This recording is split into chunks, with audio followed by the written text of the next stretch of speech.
Bonjour, je suis Fanny, entrepreneur depuis un petit moment déjà et j'ai touché à plusieurs formes de business. Start-up, freelancing, immobilier. Depuis toutes ces années, je me rends compte qu'entreprendre, c'est surtout une question de dépassement de soi. Et c'est ce dont on va parler dans ce podcast. Comment on se sent quand on lance son business, comment on se sent quand on réussit, quand on échoue, et comment on dépasse nos blocages pour faire tout ça. Vous écoutez bien On en parle, le podcast qui parle de la face cachée de l'entrepreneuriat. Bonne écoute!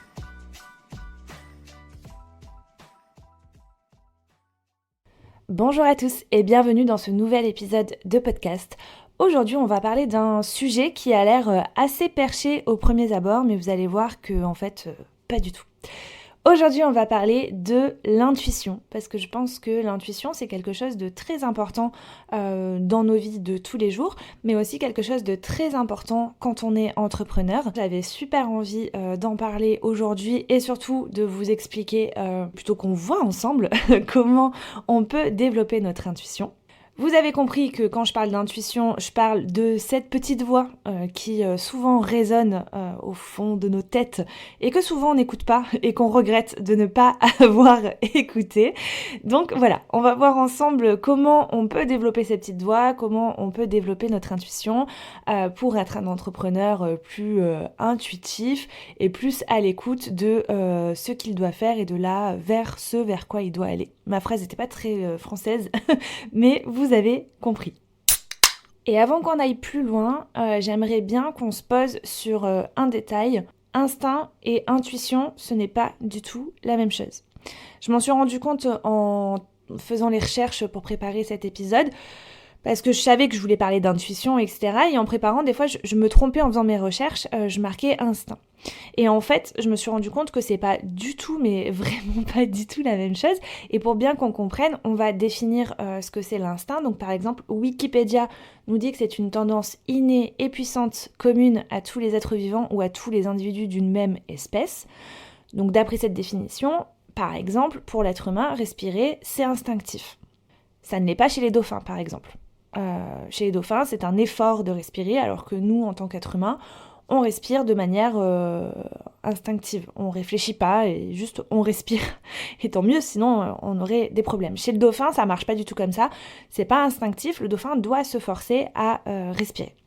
Voilà, si vous ne me croyez pas, faites vos recherches, vous verrez que c'est vrai. Donc, l'instinct, ça se définit de cette manière-là. C'est vraiment quelque chose d'inné, en fait. On réfléchit pas, on peut dire que c'est un réflexe. Un autre exemple, par exemple, je sais pas moi, vous êtes en train de jouer au tennis avec quelqu'un et je sais pas ce qui se passe dans le jeu. J'ai jamais joué au tennis, donc... Je sais pas si c'était le bon exemple, mais bref, vous êtes en train de jouer, voilà, et il y a la balle qui arrive droit vers votre visage. Bah, vous allez vous protéger le visage avec vos mains, avec vos bras, c'est instinctif, vous n'allez pas réfléchir en fait, c'est un réflexe. Donc voilà comment on peut définir l'instinct. Il y a même, donc parmi les recherches que j'ai fait, il y a même des définitions qui allaient un petit peu plus loin que celles de Wikipédia, en définissant l'instinct comme une impulsion irrationnelle. Mais bon, c'est quand même quelque chose qui est important, parce que dans le cas de la balle de tennis, là, si on se protège pas la figure, on se prend la balle en plein dans la tête et ça fait mal. Pareil pour la respiration, si on arrête de respirer, on meurt. Donc voilà. À l'inverse de tout ça, l'intuition, c'est pas une impulsion, c'est pas irrationnel. L'intuition, elle fait plutôt réfléchir avant d'agir. Et pour teaser un peu le truc, on peut même dire que l'intuition nous fait réagir de la manière qui nous paraît la plus appropriée face à la situation qu'on est en train de vivre. Donc, pour définir l'intuition, parce que c'est quand même notre sujet, je sais qu'il y a certaines personnes qui considèrent l'intuition comme quelque chose de mystique et de spirituel. Certaines personnes considèrent ça un petit peu comme si c'était quelque chose qui venait d'en haut pour nous guider, comme si c'était une force extérieure à la nôtre, une force quoi, qui vient et qui vient nous guider. La définition que j'ai trouvée dans le Larousse, elle rejoint un petit peu cette idée, puisqu'elle dit que l'intuition, c'est avoir un don, une disposition naturelle, une aptitude à sentir ou à faire quelque chose. On peut même parler d'intuition féminine, par exemple, pour aller aussi dans ce sens. Bon, D'un côté, je suis assez d'accord avec tout ça. C'est vrai que il y a une part de mystique dans l'intuition. Moi, par exemple, ça m'est déjà arrivé de faire des rêves où c'était clairement des rêves qui étaient là pour me préparer à vivre la situation qui m'attendait une fois réveillée, quoi. Ou alors à faire des rêves ouais, qui annonçaient des choses où on se dit, putain, fou, quoi.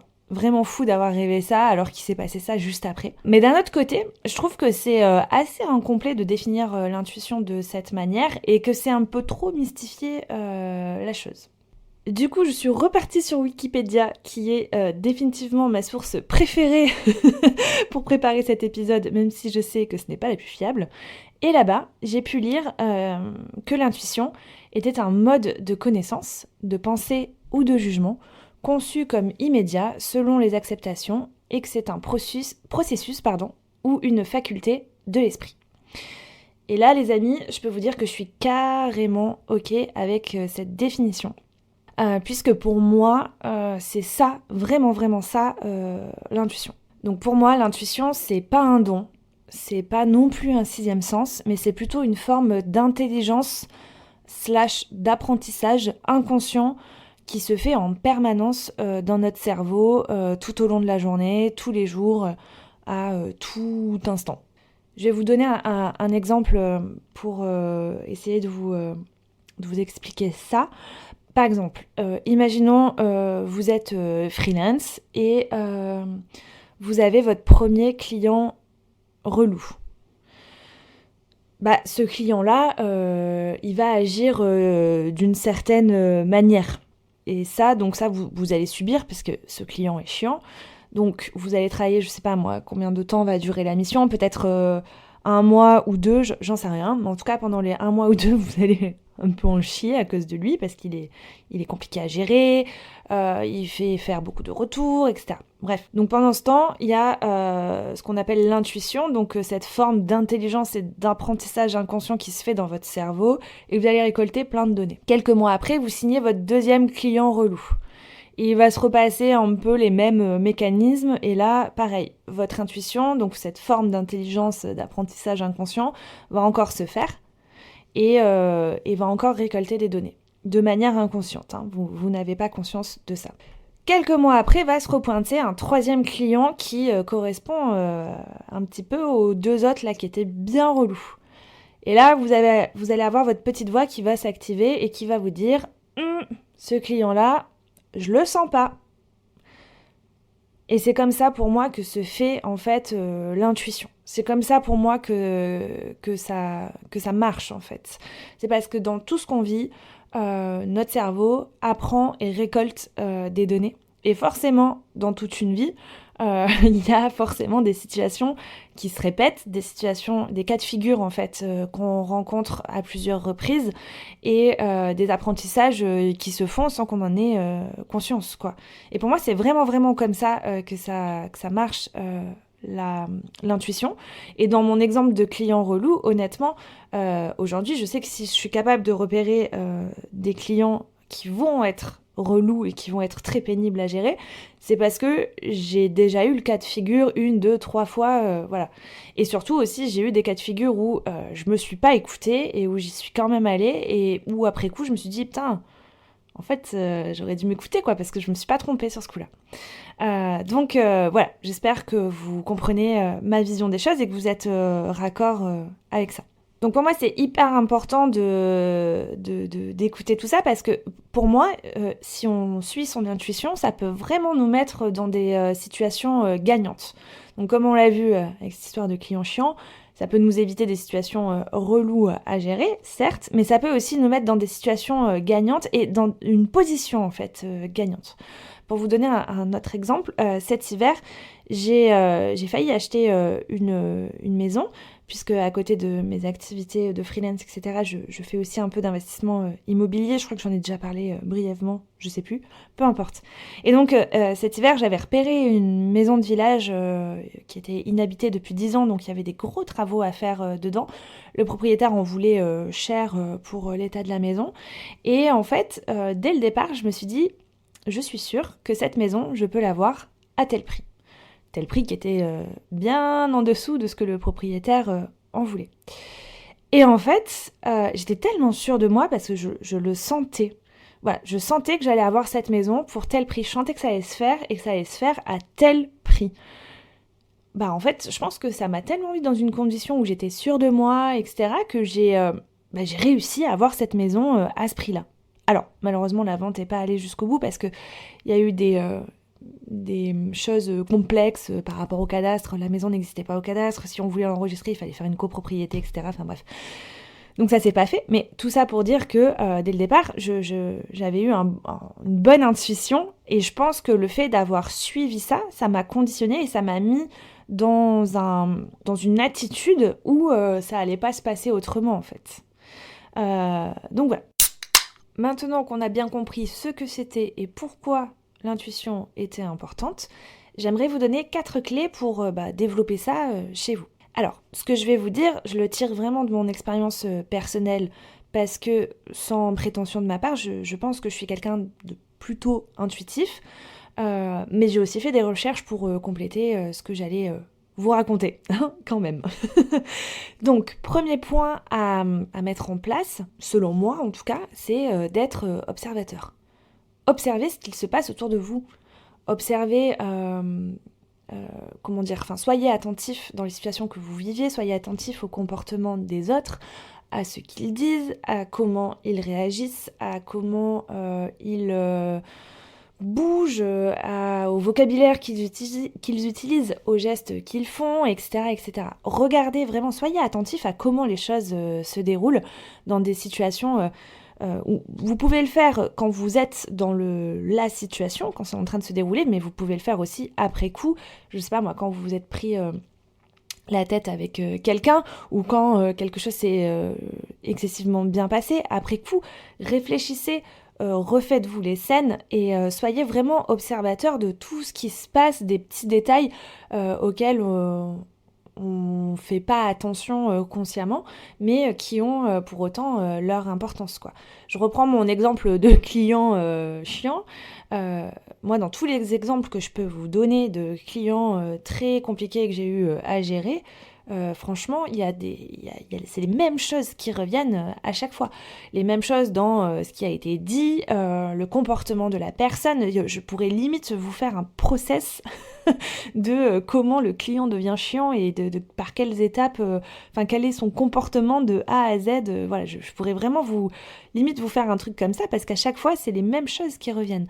Donc, soyez très attentifs dans les choses que vous vivez, que ce soit des choses agréables ou désagréables, peu importe. Dans tout ce qu'on vit toute la journée, il y a toujours plein de choses à apprendre. Et cette fois-ci, au lieu de le faire inconsciemment, faites-le de manière consciente pour récolter vous-même les données et pour être capable plus tard de repérer tout ça, quoi, de repérer ça au départ que la chose commence. Oh là là, je fais vraiment pas des phrases françaises. J'espère que vous comprenez ce que je veux dire, quoi. Soyez observateur pour apprendre comment les événements démarrent. C'est exactement ça ce que je voulais dire. Deuxième chose, vous pouvez tout à fait vous entraîner à être intuitif. Alors, comment on s'entraîne à faire ça ? Je crois que la chose la plus simple, c'est quand vous êtes par exemple en soirée, vous rencontrez de nouvelles personnes, etc. Par exemple, vous pouvez vous entraîner à deviner quel travail a cette personne, d'où elle vient, etc. Voilà, ce genre de choses. Vous pouvez vous entraîner à deviner certaines choses que vous ne connaissez pas chez la personne que vous avez en face de vous. Par exemple, vous pouvez aussi faire ça quand vous avez un prospect au téléphone ou quand vous parlez avec, quand vous faites votre réseau, que vous parlez de nouvelles personnes, quoi. Il y a plein d'occasions pour faire ça, même si là j'ai du mal à vous trouver des exemples concrets. Mais en tout cas, je trouve que ça peut être un bon exercice à faire que d'essayer de s'entraîner à être intuitif en essayant de deviner des choses. Alors bien sûr, pas en jouant à Madame Irma. Le but, c'est pas d'essayer de prédire l'avenir. De toute façon, qui sommes-nous pour faire ça ? C'est pas ça que je suis en train de vous dire. Mais c'est plus d'essayer de deviner... quand vous êtes face à une nouvelle personne, qu'est-ce qu'elle fait dans la vie, d'où elle vient... J'ai pas d'idée là, désolée. Mais voilà, vous comprenez le principe. Essayez de deviner, entraînez-vous. Troisième chose qui est hyper importante selon moi, c'est d'apprendre à mieux se connaître. Connaissez-vous les gars, connaissez vos réactions, connaissez les situations qui vous amènent du stress, les situations qui vous mettent terriblement mal à l'aise, ou au contraire, les situations qui vous apaisent, qui vous font vous sentir vraiment super bien, qui vous mettent totalement à l'aise, etc. Soyez attentifs à vos propres réactions, suivant ce qu'on vous dit. Par exemple, si vous êtes quelqu'un de susceptible, essayez soyez attentif au moment où vous devenez susceptible, quelles conditions déclenchent votre susceptibilité, etc., etc. Pour moi, c'est hyper important parce que, en fait, il faut voir ça dans un ensemble, quoi. Il y a les autres qui agissent et qui donnent des infos sur le déroulé futur d'une situation, mais il y a aussi nous. Puisque nous sommes également acteurs de toutes ces situations que nous vivons et nous avons, comme les autres, des réactions, des sentiments, des choses qui font que, nous aussi, on a un rôle à jouer dans tout ça. Et c'est hyper important d'être à l'écoute de tout ça et de se connaître pour pouvoir anticiper nos réactions futures, anticiper les situations futures. Par exemple, je dis n'importe quoi, mais encore une fois, on reprend l'exemple où vous êtes freelance. Vous savez que tel type de personne, vous n'êtes pas super à l'aise pour travailler avec elle. Si vous tombez avec un prospect où vous commencez à ressentir ce mal à l'aise, etc., écoutez-vous, quoi. Si le prospect vous met mal à l'aise et qu'après coup vous dites « Ah ouais, mais c'est parce que c'est vrai qu'il me fait penser à tel truc et tout, nanani, nanana », là, c'est une forme d'intuition aussi, quoi. Enfin, vous avez des réactions, vous aussi, et il faut vraiment les prendre en compte. Dans la même lignée, soyez attentifs à votre corps. Le corps nous parle et il nous envoie des alertes, souvent par le biais de douleurs, et souvent on les ignore. C'est une grosse erreur. C'est vraiment une grosse erreur parce que le corps réagit. C'est l'inconscient qui parle. Ça nous envoie vraiment des messages pour la plupart du temps très très clairs et nous on est là, on fait la sourde oreille, quoi. C'est vraiment une grosse erreur, c'est dommage.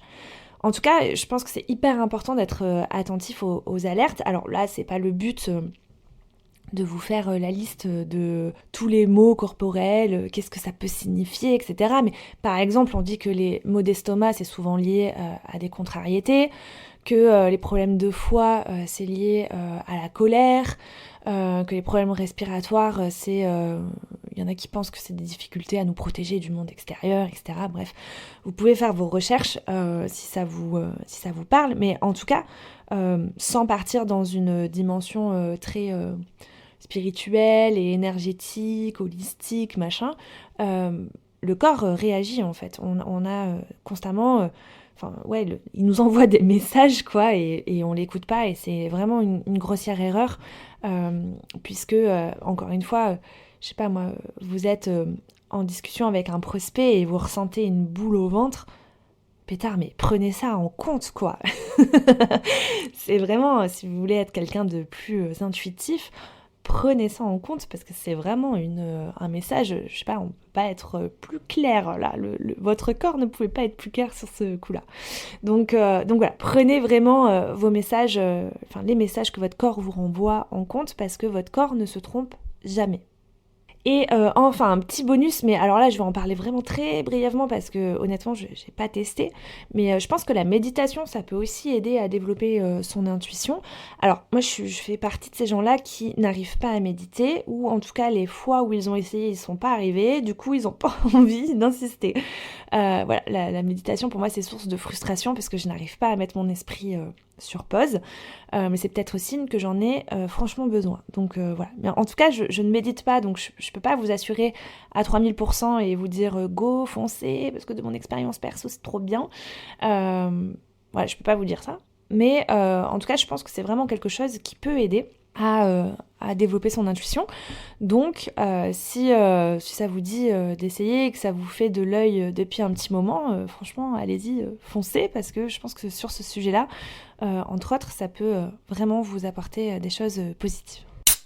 Pour récapituler tout ce qu'on vient de dire, on a bien compris que l'intuition, c'était pas forcément quelque chose qui venait d'en haut pour nous guider, nous mettre sur la bonne voie, etc.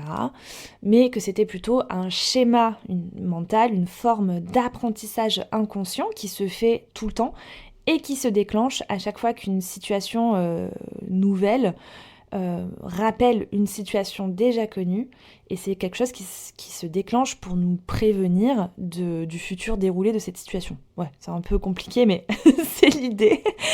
En tout cas, vous êtes libre de croire qu'il y a une part de divin dans l'intuition, et c'est probablement le cas. Moi, je sais que j'ai des expériences personnelles de rêves, ou d'autres choses que je vous raconterai peut-être liées à l'immobilier. Par exemple, on a un appartement où il se passait des choses un peu cheloues à l'intérieur, et voilà, où je pense qu'effectivement il y a peut-être une part de paranormal dans l'intuition, mais vous êtes libre de le croire, ça fait vraiment de mal à personne, et si ça vous permet d'être une personne plus confiante, intuitive et affirmée dans ce que vous ressentez et dans vos choix, etc., allez-y, franchement, développez vos croyances là-dessus, il n'y a aucun problème.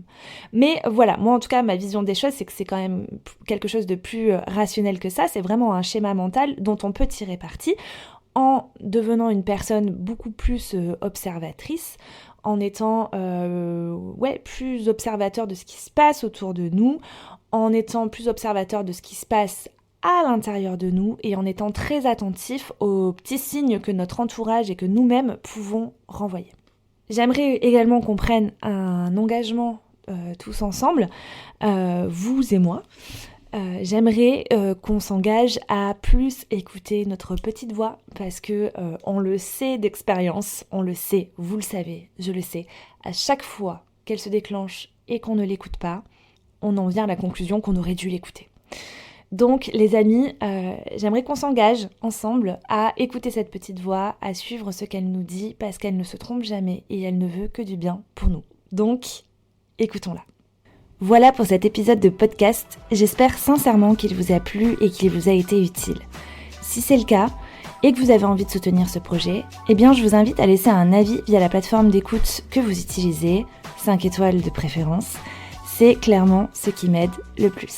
Sur ce, merci de m'avoir écouté, je vous dis à très vite. Prenez soin de vous, ciao ciao.